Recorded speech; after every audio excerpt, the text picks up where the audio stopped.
स्वागत है आपका खोजी खजाना टाइम्स न्यूज में। आइए देखते हैं खबरें विस्तार से। आम आदमी पार्टी के प्रदेश सचिव अनुराग यादव ने पत्रकार वार्ता करते हुए दिल्ली मुख्यमंत्री और पार्टी के राष्ट्रीय अध्यक्ष अरविंद केजरीवाल के सशर्त जमानत पर सवालिया निशान लगाते हुए कहा कि जेल में बंद मुख्यमंत्री अरविंद केजरीवाल से सीबीआई द्वारा पूछताछ करना, सबूत में फाइलों पर साइन न होना कहीं न कहीं न्यायपालिका पर कार्यपालिका के भारी होने का इशारा कर रही है। तो वहीं क्योंकि जब न्यायपालिका के सामने सबूत थे तो जमानत में कोई शर्त नहीं होना थी, मगर 177 दिन सशर्त पर जमानत दी गई, जो कहीं ना कहीं गलत लग रहा है। इसके साथ ही प्रधानमंत्री के चीफ जस्टिस के पास के जाने को लेकर भी प्रदेश सचिव अनुराग यादव ने सवालिया निशान खड़े किए हैं कि आखिर ऐसा क्या कारण रहा जो प्रधानमंत्री को चीफ जस्टिस के यहाँ जाना पड़ा। वहीं उन्होंने आरोप लगाया है कि देश में काम करने वाली जांच एजेंसियां सरकार के दबाव में काम कर रही हैं, तभी अब तक सिर्फ विपक्ष के नेताओं पर ही ईडी और सीबीआई की दबिश दी जाती है। तो वहीं क्या विपक्ष में ही सारे भ्रष्ट नेता हैं, जबकि भाजपा में भी कई ऐसे हैं जिनके ऊपर कार्रवाई होना चाहिए थी, मगर ऐसा नहीं हुआ। न इंदौर के निगम घोटालों में अभी तक सीबीआई या ईडी की जांच की मांग की गई है। इससे साफ है कि सरकार जांच एजेंसी से अपने मन माने अनुसार काम करवा रही है, जो देश की जनता के साथ बहुत बड़ा छलावा है। यादव जी बताइए, कल अरविंद केजरीवाल जी को जो जमानत मिली है, सशर्त जमानत मिली, जबकि जो सबूत पेश किए गए हैं उसमें ना तो उनकी साइन पाई गई है न उनका ऑफिस में जाना शामिल है, तो क्या कहना चाहेंगे कि कहीं ना कहीं किसी तरीके का दबाव रहा है जो इसको शर्त जमानत दी गई है? देखिए, काफ़ी दिनों से देख रहे थे। पहले सीबीआई ने उनको पूछताछ के लिए बुलाया था 22 महीने पहले, फिर जो ईडी है, ईडी ने उन्हें बुलाया और रिमांड हुई, इसके बाद जेल हुई। जेल के बाद जब उनके ऊपर एक जमानत का सुप्रीम कोर्ट का जो आदेश आया था, उसके तत्काल बाद 25 जून को सीबीआई उन्हें गिरफ्तार करती है।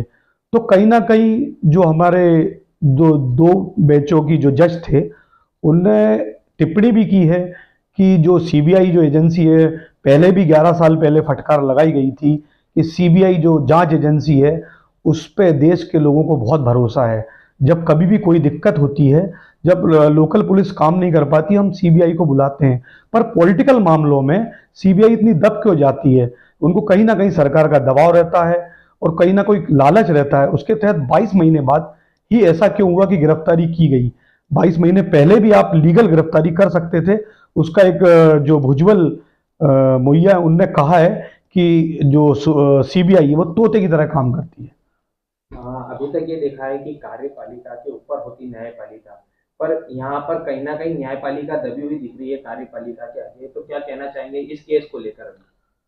देखिए, एक भारतीय नागरिक के तहत मैं ये कहना चाहता हूँ कि इसमें पॉलिटिकल कोई भी पार्टी हो, पर न्यायपालिका को अपना काम करना चाहिए, एजेंसियों को अपना निष्पक्ष काम करना चाहिए, क्योंकि ये चीज़ें हमारे संविधान में बनी थी कि कार्यपालिका अलग काम करेगी और न्यायपालिका, जिस पे देश के लोगों को भरोसा है, नागरिकों को भरोसा है कि हमें न्याय मिलेगा, तो न्यायपालिका और कार्यपालिका में फ़र्क होना चाहिए।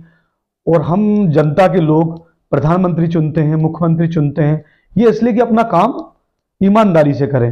पर कार्यपालिका का संबंध बनाना और न्यायपालिका का संबंध बनाना देश के लिए बड़ा दुर्भाग्य लग रहा है।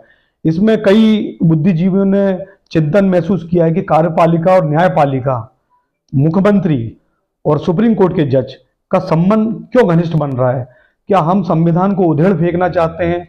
जो पहले के नेताओं ने कहा, कई बार अखिलेश यादव जी ने भी कहा, विपक्ष के नेताओं ने कहा कि भाजपा जो संविधान को रेगुलर चोट पहुंचा रही है, उसे नुकसान पहुंचा रही है। जो हमारा संवैधानिक ढांचा है, जिसपे हमारा देश और दुनिया में नाम है भारत का संविधान का, वो कहीं ना कहीं क्षतिपूर्ण कर रहे हैं ये लोग, बीजेपी के लोग। चीफ जस्टिस के घर पे जाना, प्रधानमंत्री का गणेश पूजन में शामिल होना, क्या कहेंगे कि कहीं ना कहीं ये आपसी तालमेल बन रहा है कार्यपालिका और न्यायपालिका के बीच में?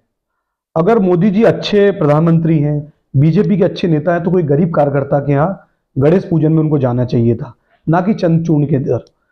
ये देश के लिए अच्छा नहीं है, न्यायपालिका के लिए अच्छा नहीं है, क्योंकि दबाव बनता है। प्रधानमंत्री का जज से क्या संबंध है? क्या जरूरत उन्हें पड़ गई क्योंकि जो न्यायपालिका होती है वो तो सबके लिए समान है। वो तो हो सकता है कोई नॉर्मल जो जजों की बेंच होती है और जो इनका प्रोटोकॉल होता है उसमें पब्लिकली इनको मिलना अलाउ नहीं है, पर इतनी बड़ी बात होती है कि प्रधानमंत्री स्वयं चले जाते हैं, कोई गरीब के यहाँ चले जाते हैं, कोई आदिवासी के यहाँ चले जाते हैं, किसी किसान के यहाँ चले जाते हैं। जैसे किसान जो 750 लोग शहीद हुए हैं उनके घर चले जाते हैं, उनको संवेदनाएं देने चले जाते हैं, पर चंद्रचूड़ी के यहाँ जाने का क्या उचित? आपके पीछे अभी हम देख रहे हैं कि बदलेगी दिल्ली, बदलेगा पंजाब, तो अब क्या हरियाणा में भी इसी तरीके से बदलाव दिखेगा? देखिए, मैं आपने मीडिया के माध्यम से कई बार मैं बताना चाहता हूं कि आम आदमी पार्टी एक पॉलिटिकल पार्टी जरूर है, पर एक मिडिल क्लास को लेके उसका एक विजन है। वो मिडिल क्लास के पैसे बचाना चाहती है और हर एक मिडिल क्लास आज आम पार्टी से अब उसको निश्चित फायदा मिलेगा।